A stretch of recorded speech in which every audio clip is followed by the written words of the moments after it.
Between fights over mask mandates and new legislation dictating how history should be taught, schools have become a battleground for America's culture wars.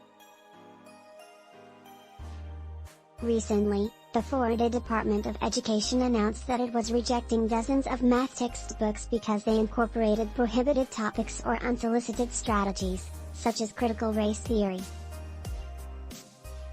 New York Times national correspondent Dana Goldstein says Florida officials have given little evidence to back up these claims.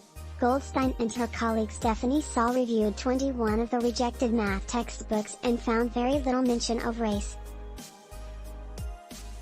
Instead, Goldstein theorizes the objections related to the inclusion of topics concerning social-emotional learning. Goldstein says the rejected textbooks addressed social-emotional learning in a variety of ways.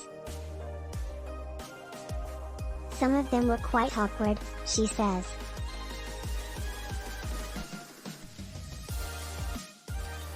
There was one 5th grade math textbook from McGraw-Hill that had sort of a simple fractions question, and then right underneath it said, "How do you understand your feelings?"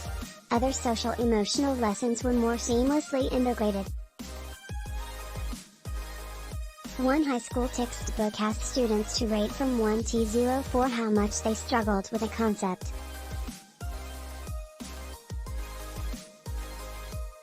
Another included cartoon figures encouraging students to ask a friend how they solved a problem. And then there were lots of references to this idea of grit, this idea of perseverance, and reminders to children that math is hard and they should keep going to find the answer, Goldstein says.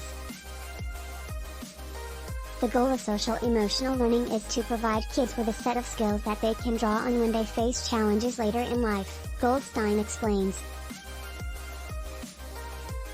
But, she notes, some conservatives see it as something that opens the door to larger discussions about race, gender and sexuality. Florida Governor